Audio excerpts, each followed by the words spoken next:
Welcome to Breakup Cheater. Let's get into today's story. My name is Nathan Reed, I'm 34 years old, and until not long ago, I was just 3 weeks away from marrying the woman I thought I'd grow old with. Her name was Claire Bennett. We were together for 4 years.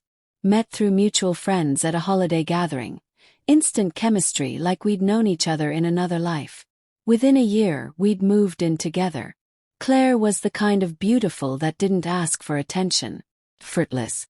She had this calm charm, clever wit, and a softness that made you want to build a life around her. When I proposed, I kept it simple. Just the two of us at the park where we'd had our first date. No grand speeches, just a ring, a bench, and the question. She cried. He said yes. Everything felt like it was unfolding exactly as it should. The venue was booked. Dress fittings, cake tastings, the florist drama.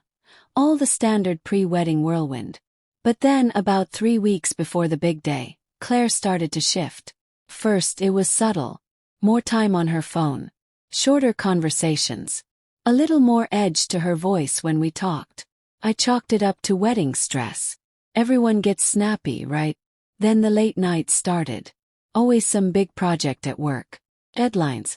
Meetings. She's in marketing, so I tried not to overthink it. But one evening, she left her phone on the couch when she went to grab something from the kitchen. It lit up with a text. Same time tomorrow. Still can't stop thinking about last night. It was from someone named Derek. I read it once. I didn't need to read it again. I didn't say anything. Just locked the screen, set the phone down like nothing had happened. When she came back in, she smiled like everything was fine. Something wrong? She asked. No, I said. All good. I didn't know who Derek was. Never heard the name. Not a coworker she'd mentioned. Not a friend. But clearly someone who knew her better than I did. I didn't confront her. Not yet. I work in insurance investigations. I know better than to jump without evidence. Assumptions lead to mistakes. I started paying closer attention. Her patterns. Her stories. That Thursday, she told me she was going to a dress fitting. Want me to tag along? I asked casually. She shook her head too fast. No, it's just with the girls. You'd be bored. She left in a rush, dressed too well for a fitting. That didn't sit right. So I reached out to Marcus, an old friend of ours. Mutual contact. He works in event logistics. One of those guys who's at every rooftop party, hotel gala, exclusive wine bar. If something was happening in the city, Marcus knew about it. Kept it casual. Hey, random question. Do you know a guy named Derek who's been hanging around Claire? He replied in seconds. Tall, bald dude. Derek Ellis. Property management guy. Saw him with Claire last week at the Summit Lounge. They looked cozy. That was all I needed. I told Marcus. If you see them again, get a picture. Just be discreet. 2 nights later he sent me a photo. Claire. Candlelit table. Some guy in a gray jacket. His hand on her knee. Hers not stopping it. She was smiling at him the way I thought she only smiled at me. I stared at that photo for a long time. My first reaction wasn't anger. It was silence. A kind of quiet understanding that hits when the truth speaks louder than denial ever could. That night she came home late. Said traffic was a nightmare. Everything okay? She asked, slipping off her heels. Yeah, I said. Just a long day. I wasn't asking questions anymore. I was building a case. Sunday morning she made pancakes, laughing at something on her phone. She was good at pretending. But I was done playing along. That afternoon I called my cousin Rachel. She's not law enforcement, but she used to do private surveillance. Cheating spouses, corporate leaks, the usual. Now she freelances for law firms. I gave her the essentials. Claire's routine, her car, the name Derek Ellis.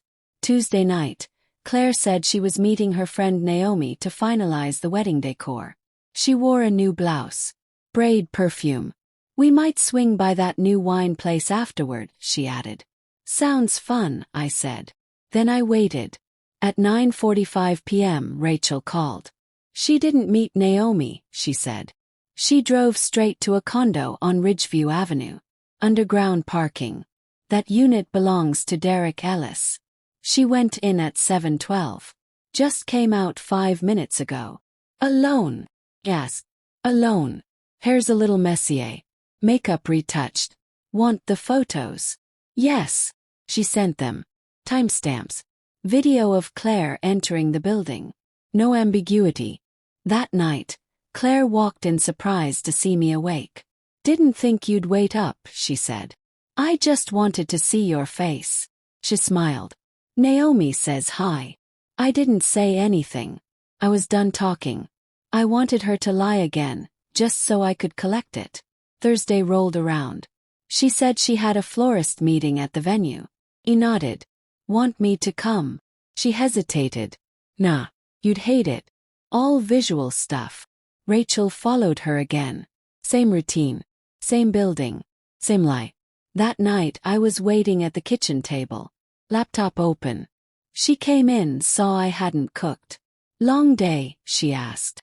Something like that. She leaned in to kiss me. I didn't move. What's wrong? I turned the laptop toward her. Paused frame.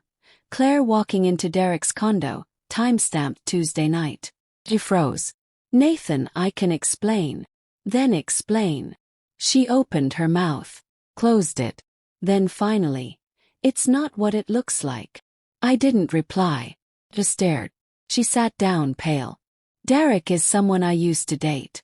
Before us. He's been going through a rough time, mental health stuff. I didn't know how to tell you. I was just trying to help. She wasn't denying it. She was repackaging it as compassion. Playing the role of savior instead of the liar. 3 hours, I said. Secret visits. Multiple times. It got out of hand, she admitted. I didn't plan for any of this to happen. I didn't raise my voice. I didn't argue. I just stood up and walked out of the room. I wasn't canceling the wedding, not yet. I was going to let the truth do the talking. The next couple of days, she walked around the apartment like a bomb waiting to go off. I gave her nothing. No fights. No closure. Just silence. Then 2 days before the wedding I saw it.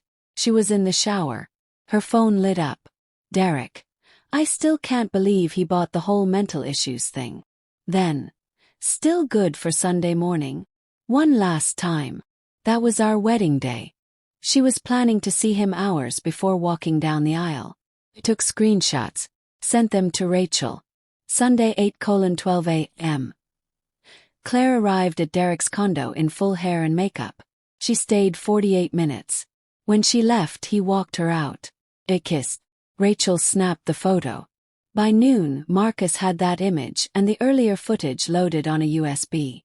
The venue was stunning. 150 guests, most from her side. Claire's father grinned at me. Ready to be a married man.